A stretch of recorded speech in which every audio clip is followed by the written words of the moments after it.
प्राचीन काल में किसी नगर में एक बुढ़िया रहती थी। वह प्रत्येक रविवार को सुबह उठकर स्नान आदि से निवृत्त होकर घर के आंगन को गाय के गोबर से लीपकर स्वच्छ करती थी। उसके बाद सूर्य भगवान की पूजा करती, फिर भोजन तैयार कर सूर्य देव को भोग लगाकर स्वयं भोजन करती थी। भगवान भास्कर की कृपा से उसे किसी प्रकार की चिंता और कष्ट नहीं था। धीरे धीरे उसका घर धन धान्य से भरता गया। उस बुढ़िया को सुखी देखकर उसकी पड़ोसन उससे जलने लगी। बुढ़िया के पास कोई गाय नहीं थी, अतः रविवार को घर लीपने के लिए वह पड़ोसन के आंगन में बंधी गाय का गोबर लाती थी। पड़ोसन ने ईर्ष्या में आकर अपनी गाय को घर के भीतर बांध लिया, जिस कारण बुढ़िया को रविवार को गोबर नहीं मिला। बुढ़िया अपना आंगन नहीं लीप सकी। आंगन ना लीपने के कारण उसने ना तो भोजन बनाया, ना ही सूर्य देव को भोग लगाया और स्वयं भी भोजन नहीं करा। सूर्यास्त होने पर भूखी प्यासी सो गई। इस प्रकार उसने निराहार व्रत करा। रात्रि में सूर्य भगवान ने उसे स्वप्न में दर्शन दिए और उन्होंने भोग न लगाने का कारण पूछा, तो बुढ़िया ने बहुत ही करुण स्वर में पड़ोसन द्वारा घर में गाय बांधने और गोबर न मिल पाने की बात कही। सूर्य देव ने अपने भक्त की परेशानी का कारण जानकर उसकी परेशानी दूर करते हुए कहा, माता, मैं आपकी भक्ति से प्रसन्न हूँ। मेरा व्रत करने और कथा सुनने से निर्धन को धन और बांझ स्त्रियों को पुत्र की प्राप्ति होती है। इसलिए मैं आपको एक ऐसी गाय देता हूँ जो सभी इच्छाएं पूर्ण करती है। स्वप्न में बुढ़िया को ऐसा वरदान देकर भगवान सूर्य अंतर ध्यान हो गए। प्रातःकाल सूर्योदय से पूर्व उस बुढ़िया की आँख खुली तो अपने घर के आंगन में एक सुंदर गाय को देखकर वह हैरान हो गई।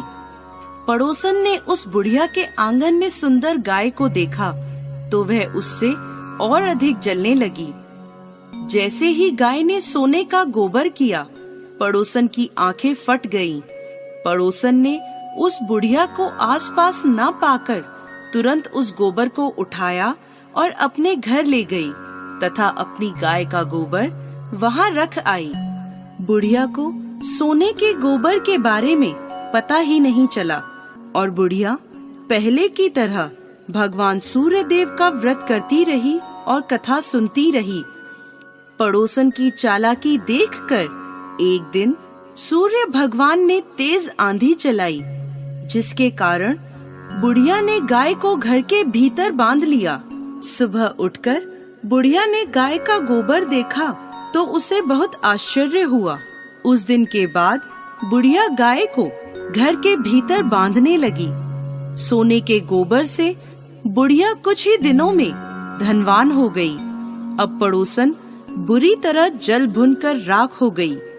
जब उसे सोने का गोबर पाने का कोई उपाय नहीं सूझा तो वह राजा के दरबार में पहुंची और राजा को सारी बात बताई। राजा ने अपने सैनिक भेजकर बुढ़िया की गाय लाने का आदेश दिया। सैनिक बुढ़िया के घर पहुँचे। उस समय बुढ़िया सूर्य भगवान को भोग लगाकर स्वयं भोजन ग्रहण करने वाली थी। राजा के सैनिकों ने गाय को खोला और अपने साथ महल की ओर ले चले। बुढ़िया ने सैनिकों से गाय न ले जाने की प्रार्थना की। बहुत रोई चिल्लाई, लेकिन राजा के सैनिक नहीं माने। गाय के चले जाने से बुढ़िया को बहुत दुख हुआ। उस दिन उसने कुछ नहीं खाया और सूर्य भगवान से गाय को पुनः प्राप्त करने की प्रार्थना करने लगी।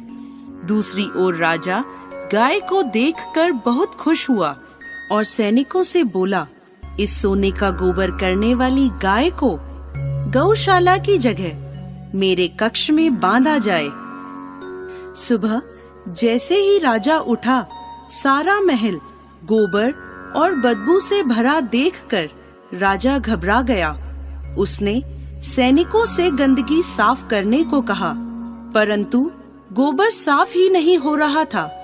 जितना साफ करते वह उतना ही फैल जाता। यह देखकर राजा क्रोधित हुआ और उसने पड़ोसन को राजमहल में बुलवाया और उसे दंडित किया। इसके बाद राजा ने तुरंत बुढ़िया को महल में बुलवाया और उससे क्षमा मांगते हुए सम्मान सहित गाय लौटा दी। तत्पश्चात राजा के महल से सारी गंदगी दूर हो गई। तब बुढ़िया ने राजा को रविवार के व्रत की और भगवान भास्कर द्वारा गाय दी जाने की सारी बात बताई। राजा ने अपने राज्य में घोषणा कराई कि सभी स्त्री पुरुष रविवार का व्रत किया करें।